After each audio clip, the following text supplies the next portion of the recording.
ele põe um dado histórico, no terceiro ano do reinado de Joaquim, o Senhor entregou Jerusalém nas mãos dele. Olha a fé de Daniel na providência divina. Se aconteceu é porque Deus permitiu. Sim. O que seriam esses utensílios? Tipo, é importante isso? Seriam... Mais pra frente vai ser muito importante. Né? Vai. Quer que fale de algum deles aqui? Vamos situar aqui, senão a gente... Tá bom. Assim, o que aconteceu aqui? O Rodrigo nos situou, cara, teve um conflito, a Babilônia foi até Jerusalém, sitiou aqui Jerusalém, e aí eles levaram alguns jovens de Jerusalém para a Babilônia de novo. Dentre esses jovens, a gente tem aqui talvez os principais personagens da história, ou alguns dos principais, que eram esses 4, Daniel e os 3 amigos dele.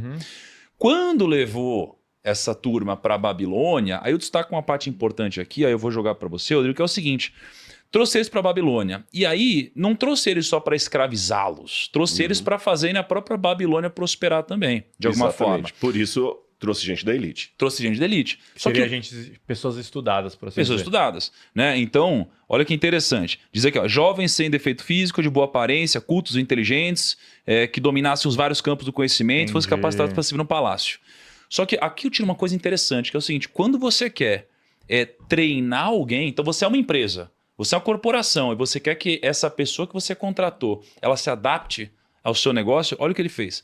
Ele, ou seja, o rei, deveria ensinar-lhes a língua e a literatura dos babilônios. Então, a primeira coisa é fazer a pessoa ela passar a se comunicar com a sua língua, entender a sua história, a sua literatura. Parte da cultura, né? E aí, depois disso, de sua própria mesa, o rei designou-lhes uma porção diária de comida e de vinho. Eles receberam um treinamento durante 3 anos e depois disso passariam a servir o rei. Cara, olha só. Então, não adianta só ensinar. Você tem que ensinar, depois botou eles para viverem junto com ele e treinar por 3 anos até eles passarem a desempenhar essa função. Então, assim, aqui é a importância do treinamento. Nesse caso aqui, assim, a lavagem cerebral para que eles funcionassem como ele gostaria, mas é a importância de como você precisa treinar e fazer a pessoa mudar a língua dela, mudar o jeito de se comunicar, mudar a cultura dela para que isso daqui de fato funcione, né? Só que aí eles têm, então, a primeira grande batalha travada.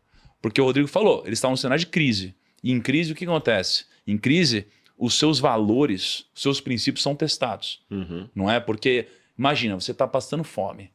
Pô, o que você é capaz de fazer nessa hora? Né? Você está sem dinheiro, você está com medo de quebrar, você está com medo de ficar sem casa. O que você é capaz de fazer nessa hora?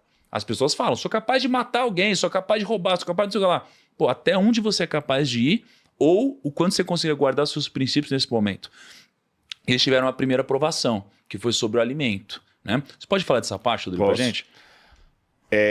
O alimento pode parecer uma coisa boba. Fala assim, eu sou vegano e fui obrigado a comer carne. Não, é mais profundo do que isso. A princípio, como ele falou, Daniel ele foi tirado da sua base. E tem já uma questão filosófica da identidade muito interessante aqui.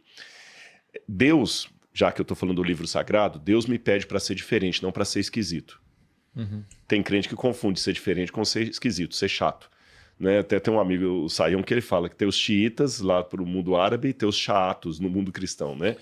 Deus não pediu para você ser xiita nem chato. Daniel, ele tinha os seus princípios, mas o livro dele é o livro que mais valoriza pessoas sinceras fora do grupo dele. Daniel era boa gente, ele tinha um bom relacionamento.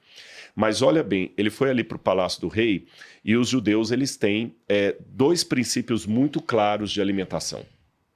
O primeiro é a comida kasher. Embora as normas de kasherut, ou de comida kasher que o judeu usa hoje, não é bem da época bíblica, isso é da época rabínica. Sabe, essa questão de não poder colocar, sei lá, a comida, não pode colocar o talher que corta o bife, não pode cortar o queijo. Isso aí é do rabinismo rabínico posterior. Na época bíblica, a comida kasher, a comida limpa, era que estava em Levítico 11. Não se come carne de porco. Eu, por exemplo, eu sigo essa dieta. Eu não como frutos do mar, eu não como carne de porco. A questão da bebida que a gente colocou, embora o vinho, pode ser que alguns eram alcoolizados. Depois a gente entra nesse detalhe aqui. Mas, além dele não comer carnes como porco, peixe sem escama, ele não comeria, por exemplo, o avestruz, o Daniel não comeria carne do camelo. Além disso, tinha um outro detalhe. A carne não podia ser sacrificada a um ídolo. Então, 2 elementos. Ele não podia comer nada que fosse proibido em Levítico 11, e ele não podia comer uma coisa que fosse oferecida a um ídolo. Aí quando o rei determina, no verso 5 aqui, diz assim, o rei determinou. É interessante que no hebraico a palavra determinou tá Hamelech Vayeman. Hamelech Vayeman.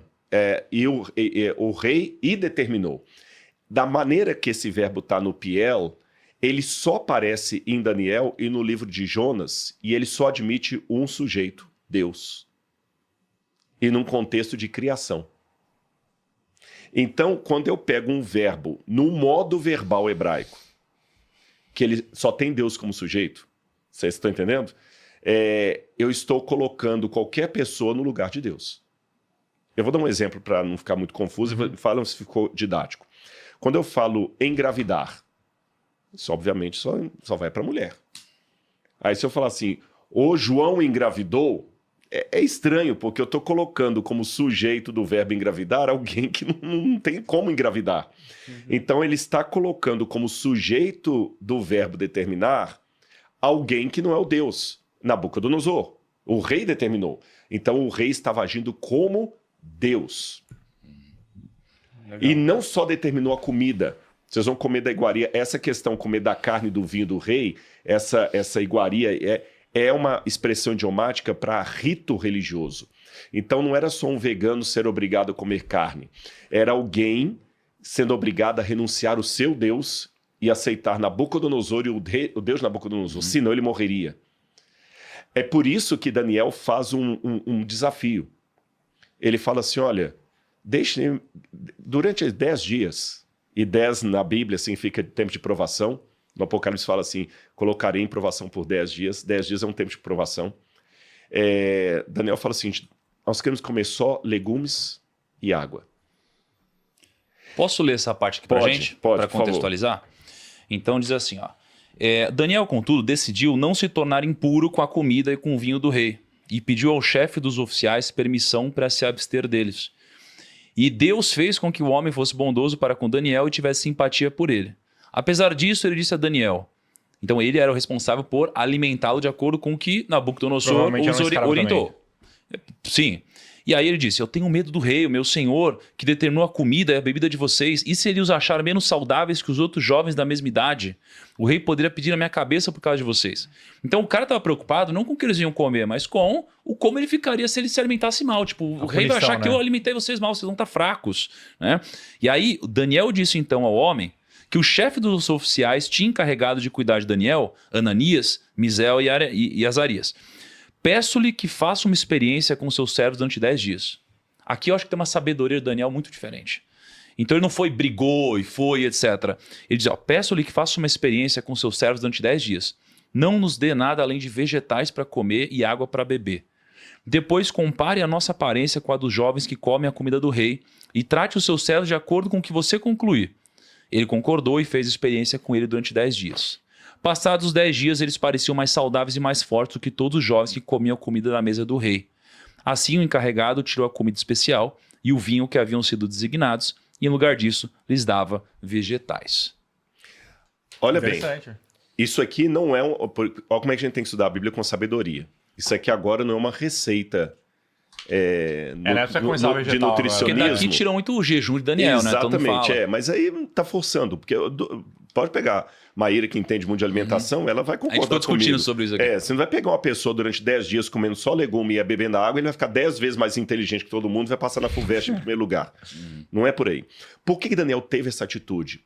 Daniel tinha que ter uma sabedoria ali de protestar sem fazer barulho. E eu vou mostrar as maneiras que ele fez isso. Então, o que ele fez? Ele pegou e falou assim, eu vou comer, mas assim, nos testes aqui, e dentro dele, mas que ele resolveu no coração dele. No Éden, se você pegar, quem determina a dieta de Adão e Eva no começo é Deus. E o que Deus fala para Adão e Eva comer? Tudo que dá semente, e que a mesma expressão que aparece no hebraico, de Gênesis capítulo 1, quando Deus determina a comida de Adão e Eva, e Deus lhe tudo que dá semente, e isso lhe vos será por mantimento, que Adão e Eva só passaram a comer carne, na verdade nem Adão e Eva, o ser humano, de acordo com Gênesis, só passou a comer carne depois do dilúvio.